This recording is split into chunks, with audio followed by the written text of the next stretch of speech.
morning and welcome to day 8 on Cliff Lake. Absolutely beautiful lake. This is a very special lake. The cliffs around it are phenomenal and we've got some even better ones to come. We had a fantastic sunset last night. We had some really good food. We had 3 lots of chili. I'm eating about 50% more and I'm still losing weight. You know, these trousers are getting loose. I've only got one more belt buckle on these trousers to go down. Each day is just really hard work and there's no time for food. You canoe along, munching up some M&Ms. That's about it. That's all you consume for most of the day. And then you get to the evening and you have as much food as you could possibly stomach. So today we've got a short paddle to the end of Cliff Lake. Actually, it's probably not that short, actually. I think we've got about 5 or 6k to the end of Cliff Lake. Then we've got a very small portage into a pool, across a pool, then a very hard portage. It's only 650 meters, but marked as very steep. So we'll see what that's like to get across 650 meters. You know, I reckon that's over a kilometer shorter than the ports that we've done, that we did yesterday. So that's something. So we have that, and then we're in another lake, and then we've got a bit more paddling. Then we've got a 375 port. I think that's marked as wet, but again, it's 300 meters, so it can't be that bad. And then we're on our target lake for the day. We need to find our campsites marked as world-class, big group. So hopefully it's nice, but if it's used a lot, it may be a struggle to find wood. The original plan was stay 2 nights on Cliff Lake. So spend 2 nights here and not move today, but we are going to move today, and this is because England are now in the Euros finals, so we're going to get out a day early and go and find somewhere to watch that in, probably in Thunder Bay.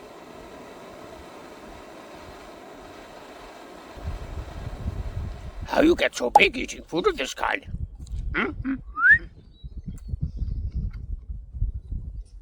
Got some dehydrated pineapple, dehydrated bananas, just to keep the fresh, quote-unquote, food going in. Really nice. Bit teeth sticky, but really nice flavours.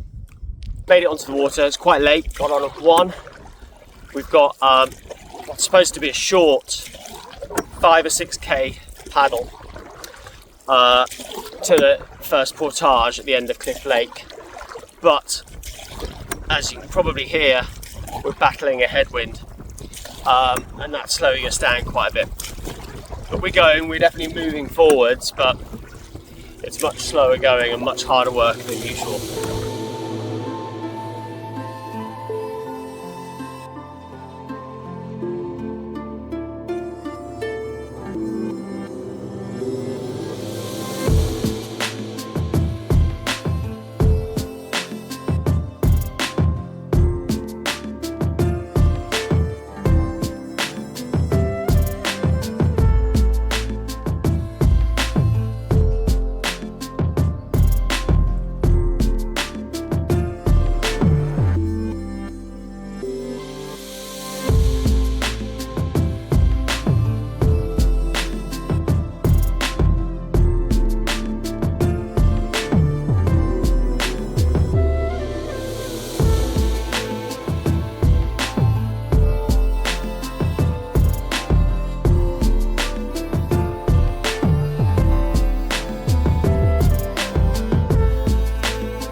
Cliff Lake is a very special place.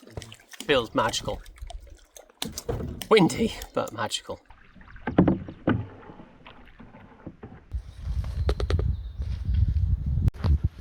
Just doing the walk back on P600. Very hard, steep. It's very steep. This is all very pleasant and easy to walk across.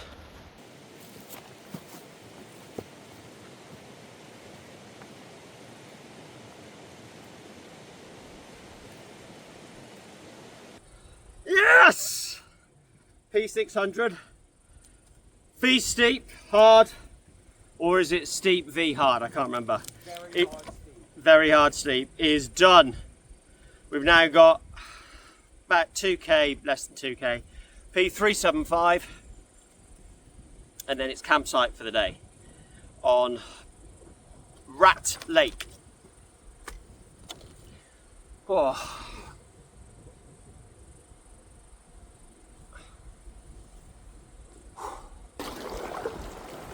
These are the falls we just portaged around.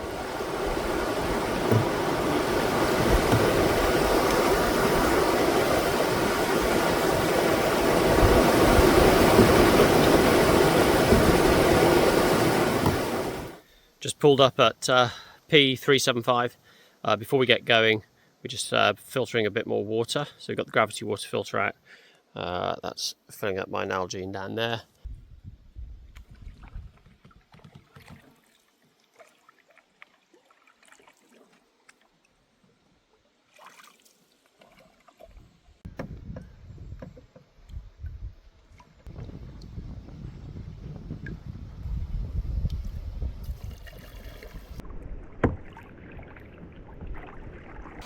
Pulled up to the side of Rat Lake and there's whitecaps on it, and we're supposed to cross it, but the wind, you probably hear the wind is too strong to cross this at the moment, so we're going to pick our way along the side. It might be quite a lot of kilometres out of our way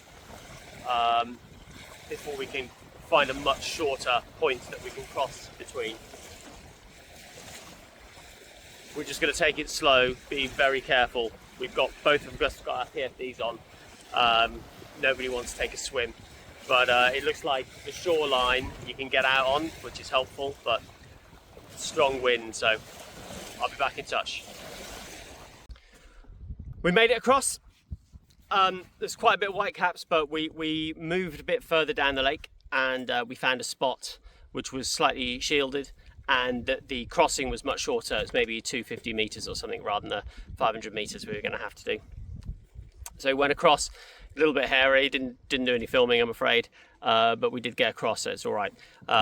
We're now going to tack along the shore along here to try and find the campsite and get ourselves off and get ourselves relaxed.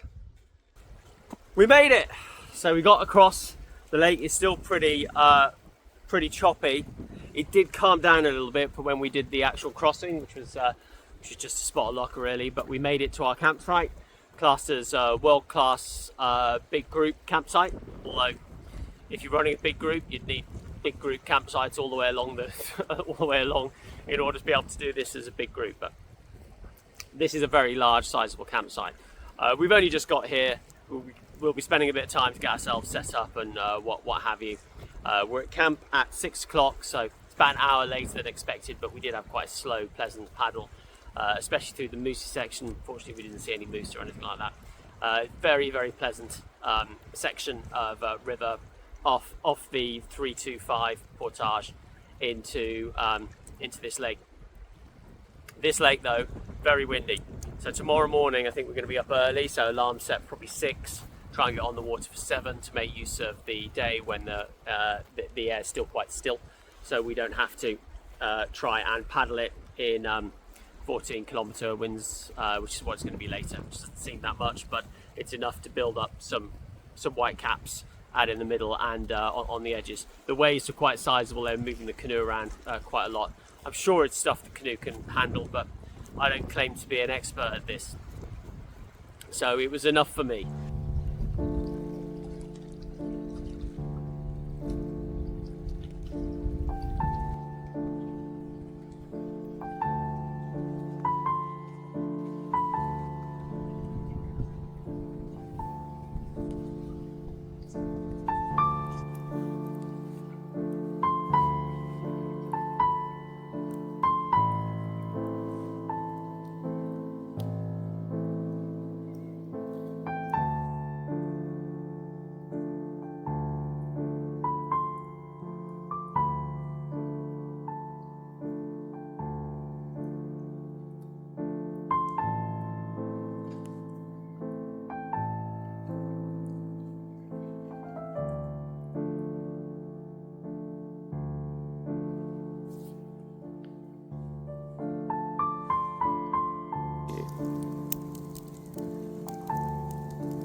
Morning, welcome to day 9. 7:21 this morning, and we're up and on the water early. This is because it gets windy later, and this lake, as we've discovered, is has a lot of chop on it. It's already quite windy. I don't know whether it's coming out of the camera. The audio on this phone's pretty good.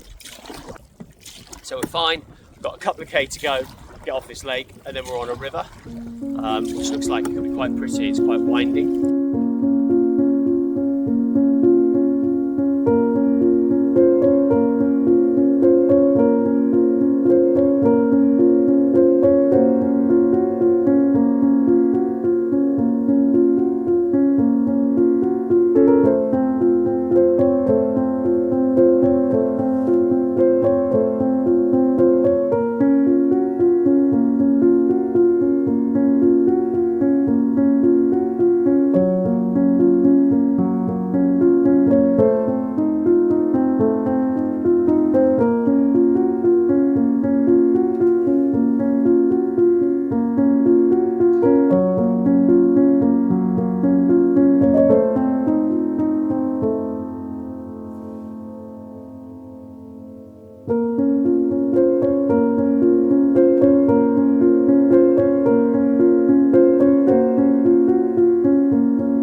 That section of the Pictographs River, or Pic River, was absolutely beautiful.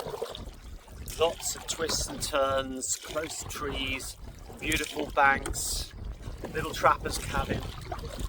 Didn't get any footage of that, unfortunately. Just paddling along, listening to the bird sound. We're trying to keep our paddle strokes as quiet as possible, on the off chance we maybe saw a moose or, I don't know. Utterly stunning, quite possibly the best hour of paddling I've had in my life. Completely phenomenal. We've got a couple more lakes to get through, and then we've got a couple of rapids to port and one to line. Then we've got the aircraft wreck.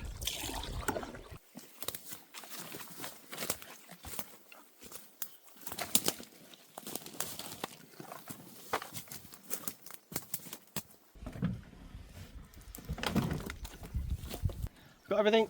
Yeah. Fishing net, all the bags, yeah, got everything on me. You don't paddle?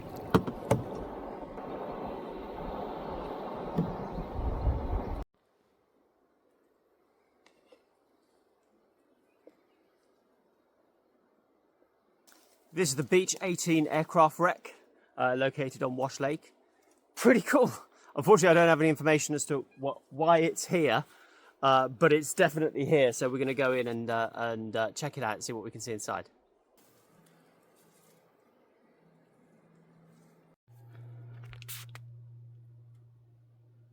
That is pretty cool. It's obviously all been scrapped for parts. I'm actually standing on the wings that have been brought inside. Wonder why it's here.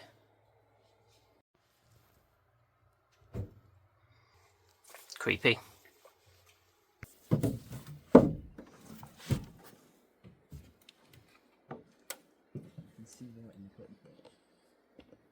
The plane's on bloody wheels. How the hell did it get here? The Beach 18 aircraft wreck is located on Wash Lake. The plane crashed in the 80s whilst taking some tourists back to Thunder Bay. There was a doctor on board who was a strong swimmer. He ferried all the passengers from the plane to the shore. He then lit a fire using some waterproof matches he was carrying, which kept everyone warm overnight. They were found and rescued by helicopter the following day. There were no casualties. The aircraft was moved to its present location by a salvage crew in the weeks after the crash. Now it is just a hidden treasure accessible only to wilderness canoeists. We've now got a little bit of clear paddling to do, which is great, before some rapids that are marked as runnable. So hopefully they're just swifts, so we'll go along those. If they're there, you never know, they might not be there at this time of year with higher water. Once we've done that, we're then at target campsite for today. It is still early and there is a thunderstorm due, so we need to have a conversation when we get to target campsite around what we're going to do. We could exit today, or we could have a final night here and then exit tomorrow. But we'll have a chat, we'll get a weather update, decide what we're going to do, and then I'll let you know. So we're off. It's P1500, last carry.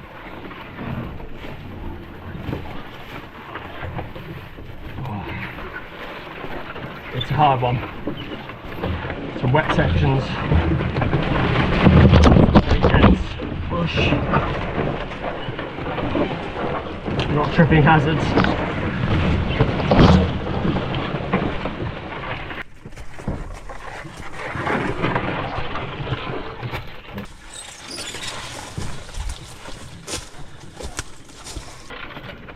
Hey, boo!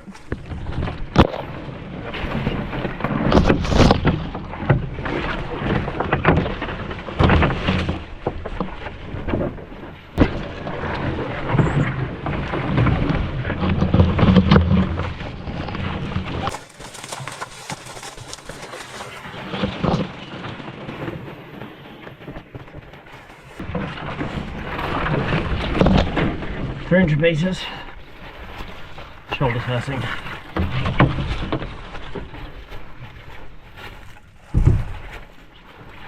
We haven't even done any of the hard bits yet.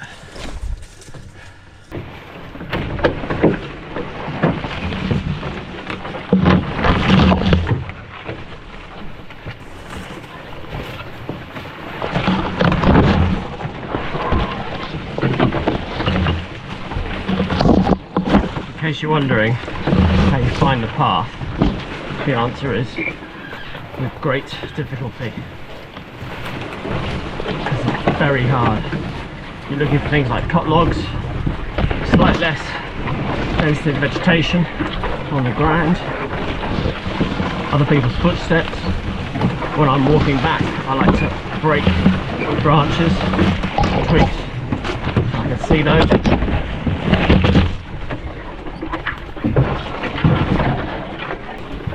600 meters.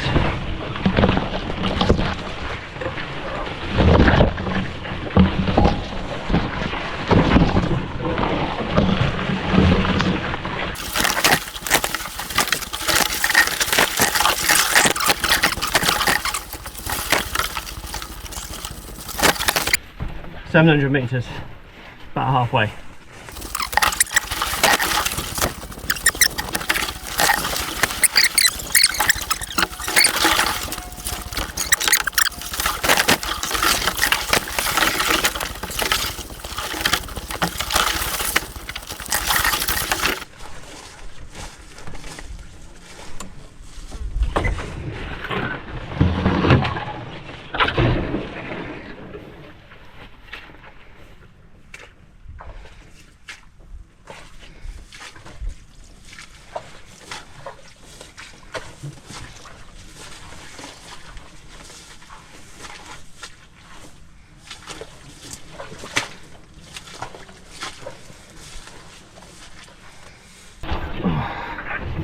About 300 meters to go, 250 I think.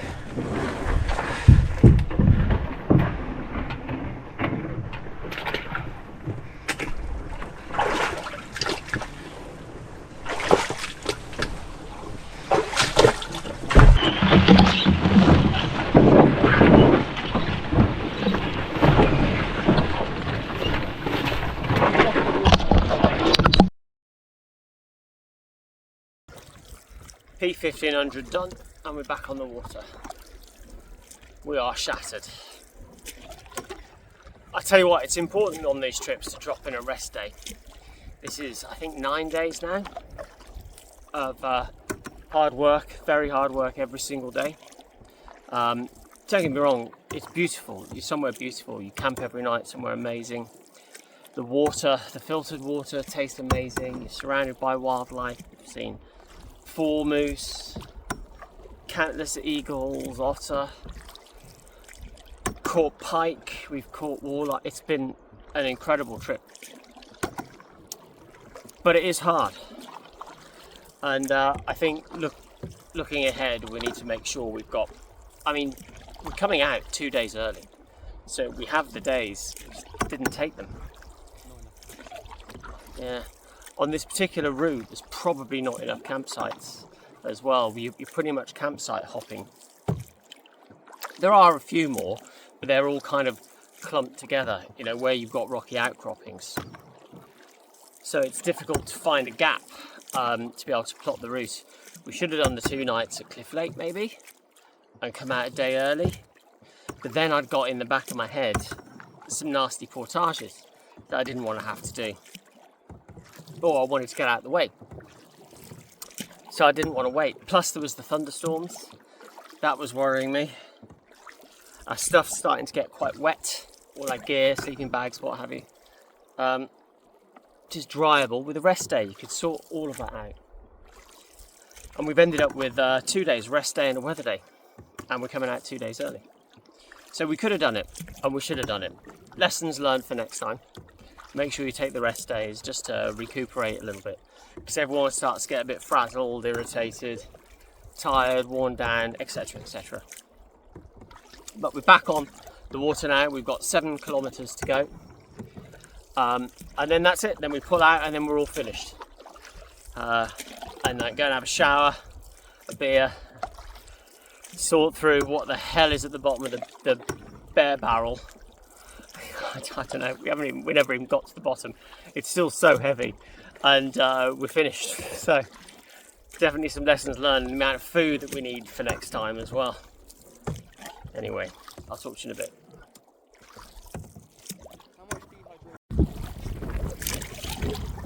We've just left Pictographs Lake. That's the last lake. It's not a particularly big lake, smallish crossing, and now we've got a little bit more of the Pic River. Just 4 kilometres, and then we pull out for the last time until next year. What an adventure that has been.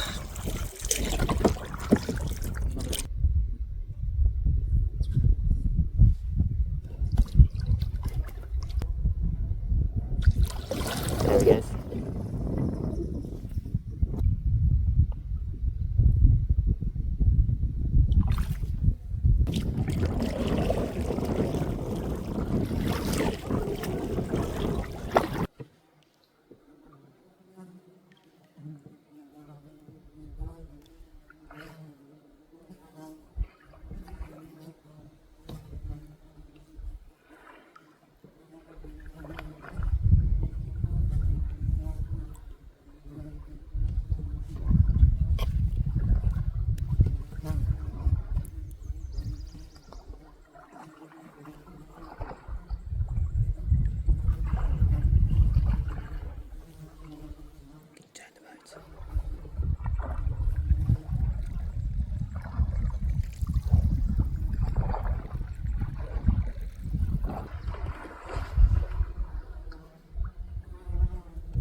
That was a pretty epic moose encounter. We just went around a corner and Al went, oh my god, pointed, and there's a moose having a swim.